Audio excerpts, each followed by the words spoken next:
KMFO ಕನ್ನಡಿಗರ ಅಸ್ಮಿತೆ, ನಂದಿನಿ ತುಪ್ಪ ಕನ್ನಡಿಗರ ಒಂದು ಅಚ್ಚುಮೆಚ್ಚಿನ ಪ್ರಾಡಕ್ಟ್.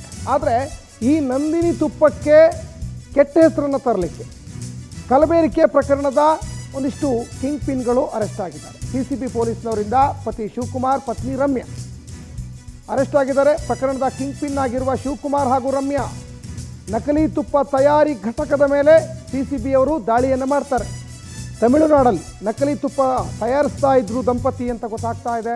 ನೋಡಿ, ಇವರಿಬ್ಬರೇ, ಶಿವಕುಮಾರ್ ಮತ್ತು ರಮ್ಯಾ, ಇವರಿಬ್ಬರು ನಂದಿನಿ ತುಪ್ಪವನ್ನು ಕಲಬೆರಕೆ ಮಾಡಿಬಿಟ್ಟು ಆ ಬೂತ್ಗಳಿಗೆ ಸರಬರಾಜು ಮಾಡ್ತಾ ಇದ್ರು ಅನ್ನೋಂಥ ಮಾಹಿತಿ ಈಗ CCB ಅವರಿಗೆ ಸಿಕ್ಕಿದೆ. ಈ ಬಗ್ಗೆ ಹೆಚ್ಚಿನ ಡೀಟೇಲ್ಸನ್ನು ನಮ್ಮ ಕ್ರೈಮ್ ರಿಪೋರ್ಟರ್ ವೆಂಕಟೇಶ್ ಕೊಡ್ತಾ ಹೋಗ್ತಾರೆ.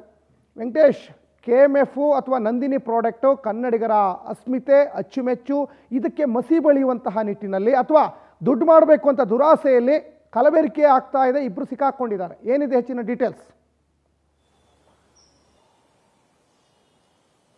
ಸಚಿನ್, ಏನಂತ ಹೇಳಿದ್ರೆ ಈ ಚಾಮರಾಜಪೇಟೆ ವ್ಯಾಪ್ತಿಯಲ್ಲಿರುವಂತಹ ಒಂದು ಮನೆ ಏನಿದೆ, ಆ ಮನೆಯಲ್ಲಿ ಡೀಲರ್ ಅನ್ನ ತೆಗೆದುಕೊಂಡಿರ್ತಾರೆ ಮಹೇಂದ್ರ ಅನ್ನುವಂಥವರು. ಈ ಮಹೇಂದ್ರ ಈ ನಂದಿನಿಯ ಪ್ರಾಡಕ್ಟ್ ಗಳನ್ನ ತೆಗೆದುಕೊಂಡು ಅಲ್ಲಿಂದ ಅದನ್ನ ತಮಿಳುನಾಡಿಗೆ ಪಾರ್ಸಲ್ ಮಾಡ್ತಾ ಇದ್ರು. ಅಂದ್ರೆ 100 ಲೀಟರ್ ತುಪ್ಪ ಆಗಿರಬಹುದು, ಎಣ್ಣೆ ಆಗಿರಬಹುದು, ಬೇರೆ ಬೇರೆ ಪ್ರಾಡಕ್ಟ್ ಗಳಿರುತ್ತೆ, ಎಲ್ಲವನ್ನ ಕೂಡ ತೆಗೆದುಕೊಂಡು ಅಲ್ಲಿಂದ ತಮಿಳುನಾಡಿಗೆ ಇವರು ಕಳಿಸ್ತಾ ಇದ್ರು. ಅಲ್ಲಿ ಒಂದು ದೊಡ್ಡ ಗೋಡನ್ ಇರುವಂತದ್ದು. ಆ ಗೋಡನ್ ನಲ್ಲಿ ಈ ತುಪ್ಪವನ್ನೆಲ್ಲ ಅದಕ್ಕೆ ಮಿಕ್ಸ್ ಮಾಡ್ತಾ ಇದ್ರು. ಕಲಬೆರಕೆ ತುಪ್ಪ ಏನಿರುತ್ತೆ ಅದಕ್ಕೆ ಅಸಲಿ ಅಂತ ಬಿಂಬಿಸುವ ಸಲುವಾಗಿ ಒಂದು ಪಾಕೆಟ್ ಗಳಲ್ಲಿ ಯಥಾವತ್ತಾಗಿ ಪಾರ್ಸಲ್ ಮಾಡ್ತಾ ಇದ್ರು. ಪಾರ್ಸಲ್ ಮಾಡಿ ಅಲ್ಲಿಂದ ತಗೊಂಡ್ಕೊಂಡು ಇಲ್ಲಿ ಮತ್ತೆ ಮಾರಾಟವನ್ನ ಮಾಡ್ತಾ ಇದ್ರು.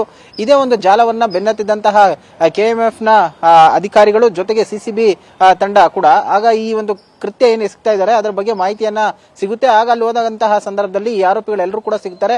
ಆರಂಭದಲ್ಲಿ ಈ ಡೀಲರ್ ಏನಿದ್ದಾರೆ ಮಹೇಂದ್ರ ಮತ್ತು ದೀಪಕ್ ಇಬ್ರು ಕೂಡ ಅರೆಸ್ಟ್ ಆಗ್ತಾರೆ. ಅಲ್ಲಿ ಮುನಿರಾಜು ಮತ್ತು ಅಭಿ ಅರಸ್ ಎನ್ನುವಂತಹ ವ್ಯಕ್ತಿ ಏನಿದ್ದಾರೆ ಅವರನ್ನು ಕೂಡ ಅರೆಸ್ಟ್ ಮಾಡಿರ್ತಾರೆ. ಇದ್ರ ಎಲ್ಲರ ಒಂದು ಕಿಂಗ್ ಪಿನ್ ಯಾರಂತ ಹೇಳಿದ್ರೆ ಶಿವಕುಮಾರ್ ಮತ್ತು ರಮ್ಯಾ ಎನ್ನುವಂತಹ ದಂಪತಿಗಳೇನಿರ್ತಾರೆ ತಮಿಳುನಾಡಲ್ಲಿ ಇದ್ದಂತಹ ಇವರು. ಸೊ ಈ ಎಲ್ಲವನ್ನ ಪ್ರಾಡಕ್ಟ್ ಗಳನ್ನು ತೆರೆಸಿಕೊಂಡು ಅಲ್ಲಿ ಈ ರೀತಿಯಾದಂತಹ ಕೃತ್ಯವನ್ನ ಮಾಡಿ ಹಣದ ಆಸೆಗೋಸ್ಕರ ಈ ರೀತಿ ಕೃತ್ಯ ಮಾಡ್ತಾ ಇದ್ದಿದ್ದು ಅಂತ ಹೇಳಿ ತಿಳಿದು ಬಂದಿರುವಂತದ್ದು. ಸದ್ಯ ಅಲ್ಲಿದ್ದಂತಹ ಗೋಡನ್ ಏನಿದೆ ಆ ಗೋಡನ್ನ ಪ್ರಾಡಕ್ಟ್ ಗಳಾಗಿರ್ಬೋದು, ಮಿಷಿನರಿಗಳಾಗಿರ್ಬೋದು, ಮತ್ತೆ ಪಾರ್ಸಲ್ ಮಾಡುವಂತಹ ಕೌಂಟರ್ಗಳೇನಿರ್ಬೋದು ಎಲ್ಲವನ್ನು ಕೂಡ ಇವರೇ ಒಂದು ವ್ಯವಸ್ಥಿತವಾಗಿ ನಡೆಸ್ತಾ ಇದ್ರು ಅನ್ನೋ ಹೇಳಿದ್ದು ಗೊತ್ತಾಗಿರುವಂತದ್ದು. ಸದ್ಯ ಈಗ ಇಬ್ರು ಗಂಡ ಹೆಂಡತಿ ಏನಿದೆ ಇಬ್ಬರನ್ನು ಕೂಡ ಈಗ ಅಧಿಕಾರಿಗಳು ಅರೆಸ್ಟ್ ಮಾಡಿಕೊಂಡು ವಿಚಾರಣೆ ಮಾಡ್ತಾ ಇದ್ದಾರೆ.